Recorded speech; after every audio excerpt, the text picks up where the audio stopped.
اور دنیا اسے دھتکار دے گی، اس لیے بہتر ہے کہ اپنی زبان بند رکھو اور آئندہ میرے کام میں عمل دخل مت دینا، نہیں تو میں کوئی سنگین قدم اٹھانے سے گریز نہیں کروں گی۔ نگین بیگم یہ کہتی ہوئے اپنی الماری کی طرف بڑھ گئی تھی اور زبیر وہیں بے جان وجود لیے بیڈ پر بیٹھ گیا تھا۔ اسے سمجھ نہیں آ رہی تھی کہ وہ کیا کرے، اور وہیں باہر کھڑا حارب اپنی بے جان وجود کے ساتھ لمبے لمبے سانس لے رہا تھا۔ اس نے بلیک کلر کی گول گلے والی ٹی شرٹ پہن رکھی تھی اور نیچے براؤن کلر کا لوز ٹراؤزر پہنا ہوا تھا۔ اس کو اتنے ہلکے کپڑوں میں گھبراہٹ ہو رہی تھی اور اس کے ماتھے پر پسینے آ رہے تھے۔ اسے اپنے وجود سے نفرت ہونا شروع ہو گئی تھی کہ وہ ایک ناجائز بیٹا ہے، اور ایسا بیٹا جس کی ماں اسے غلطی تصور کرتی ہے اور اپنے راستے سے ہٹانے کے لیے بھی وہ اسے مارنے سے دریغ نہیں کرے گی۔ حارب کے لیے یہ حقیقت کسی قیامت سے کم نہ تھی۔ اسے اپنا وجود ریزہ ریزہ ہوتا محسوس ہو رہا تھا۔ وہ بوجھل قدموں کے ساتھ واپسی کی طرف مڑ گیا تھا۔ اسے اپنا ایک ایک قدم بھاری لگ رہا تھا، اور یہ بھار اس کے گناہوں کا تھا جو اس نے اپنی ماں کے کہنے پر کیے تھے۔ ایسی ماں جس کو اس نے اپنا خدا مان لیا تھا، اور اس کے منہ سے نکلے ایک ایک لفظ پر وہ یقین کر لیتا تھا۔ اس کے کانوں میں جہانگیر سنجرانی کی باتیں گونج رہی تھی۔ وہ سچے تھے، وہ سچ کہتے تھے کہ نگین بیگم ماں نہیں، ایک ڈائن ہے، اور اب وہ اسے بھی مارنے کا سوچ رہی تھی کہ وہ کتنی شفاق تھی کہ وہ اپنی اس اولاد کو مارنے کا سوچ رہی تھی جس نے اس کے ہر برے کام اور ہر اچھے کام میں اس کا ساتھ دیا تھا۔ مسٹر زبیر وہاں پر کچھ دیر بیٹھا تھا اور پھر وہ وہاں سے اپنا بے جان وجود لیے سلطان مینشن سے باہر آ گیا تھا۔ اسے پتا تھا کہ اس سے کیا کرنا ہے۔ وہ بوجھل قدموں کے ساتھ چلتا ہوا آگے بڑھتا جا رہا تھا۔ اس کے قدم کس طرف اٹھ رہے تھے اسے نہیں پتا تھا، اور بالآخر وہ چلتا چلتا ایک پہاڑی کے پاس آ گیا تھا۔ اس نے اوپر آسمان کی طرف دیکھا تھا جہاں پر نیلے آسمان پر ستارے نکلے تھے جو اس کی بے بسی پر چمکتے ہوئے مسکرا رہے تھے، اس کے گناہوں پر اسے آئینہ دکھا رہے تھے۔ اس نے ہوا میں گہری سانس خارج کر کے اپنے اندر کا غبار نکالنے کی کوشش کی، لیکن اس کی سانس جیسے سینے میں ہی اٹک گئی تھی۔ اسے سانس لینے میں مشکل ہو رہی تھی۔ وہ اتنے گناہ کر چکا تھا، اپنے ماں باپ کی قاتلہ کے ساتھ وہ اتنے عرصہ رہ چکا تھا، اس کے جائز ناجائز کاموں میں اس کی مدد کر چکا تھا۔ اب اس کا اس دنیا میں کوئی کام نہیں تھا۔ وہ ایک سیکنڈ میں فیصلہ کر چکا تھا۔ اس نے اپنی کمر کے پیچھے رکھی ہوئی پسٹل کو نکالا اور اپنی کن پٹی پر رکھتے ہوئے ایک سیکنڈ میں ٹریگر دبایا تھا، اور اگلے ہی پل اس کا وجود لڑکھڑاتا ہوا اسے پہاڑی سے گرتا ہوا نیچے کھائی میں گر گیا تھا۔ وہ اپنے گناہوں کو قبول نہیں کر پایا تھا، وہ اپنی سزا خود ہی تجویز کر چکا تھا۔ جہانگیر سنجرانی، رضا اور کریم تینوں گھر آ گئے تھے۔ رضا آج کے راج سنجرانی ہاؤس میں ہی رکا تھا۔ کریم اپنے کمرے کی طرف چلا گیا تھا اور جہانگیر سنجرانی اپنے کمرے کی طرف چلے گئے تھے۔ سنجرانی ہاؤس میں ایک عجیب سی خاموشی چھائی ہوئی تھی، ہر طرف وحشت ہی وحشت تھی۔ لیکن بیگم کی بات جہانگیر سنجرانی کے کانوں میں گونج رہی تھی کہ سنجرانی ہاؤس میں کبھی خوشیاں نہیں آئیں گی، اب ہر طرف وحشت ہوگی۔ جہانگیر سنجرانی سمجھ ہی نہیں پا رہے تھے کہ وہ اپنے گھر کی خوشیاں کیسے واپس لے کر آئیں۔ کیا وہ یہ سچ ناہید بیگم کو بتائیں کہ نگین بیگم اس کی سوتیلی بہن ہے؟ کیا وہ ناہید بیگم کو یہ سچ بتائیں کہ اس کے ماں باپ کو اس کی سوتیلی بہن نے مارا تھا؟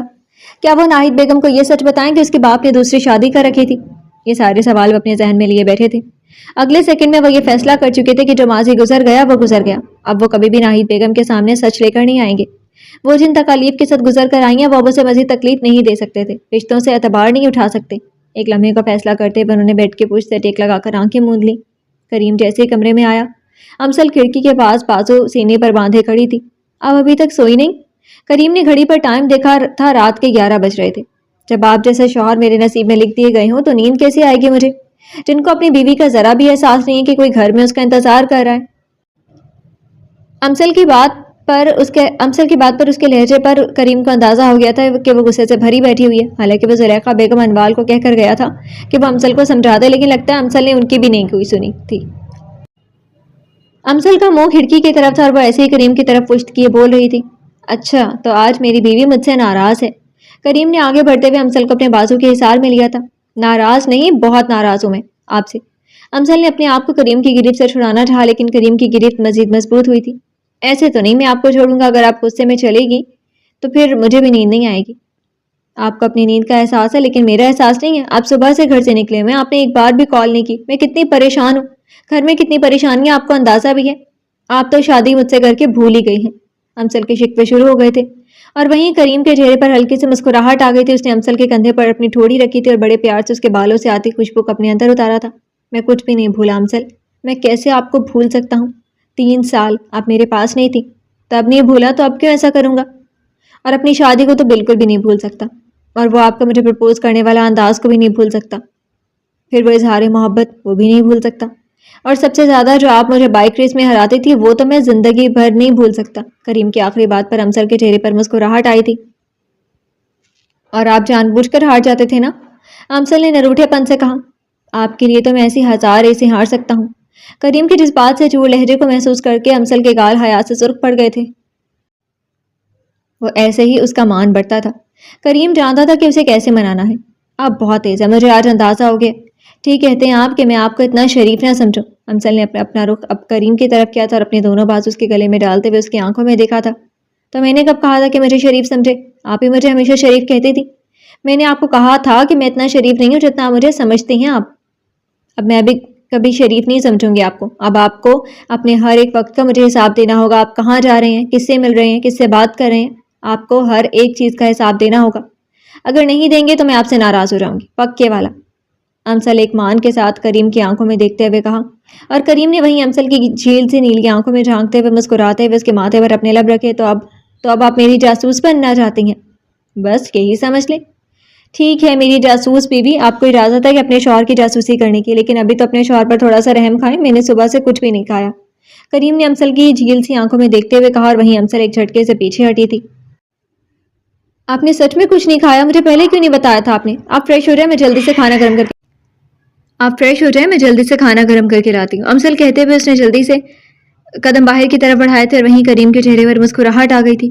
وہ دل سے مطمئن تھا اپنی چھوٹی سی بیوی کے ساتھ پوری زندگی گزارنے کے لیے۔ یہ کھلکھلاتا چہرہ اس کے لیے ہمیشہ سکون کا باعث بنا رہا تھا، ابھی اسے سکون دے رہا تھا۔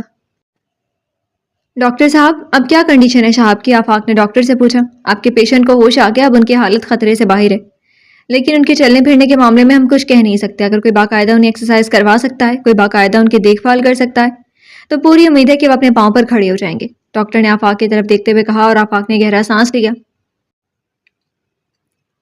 تو میں شہاب کو کب تک گھر لے کر جا سکتا ہوں؟ آپ کل صبح تک اس کو لے کر جا سکتے ہیں، لیکن کوشش کریں کہ ان کی دیکھ بھال میں کوئی کوتاہی نہ ہو۔ جی ٹھیک ہے۔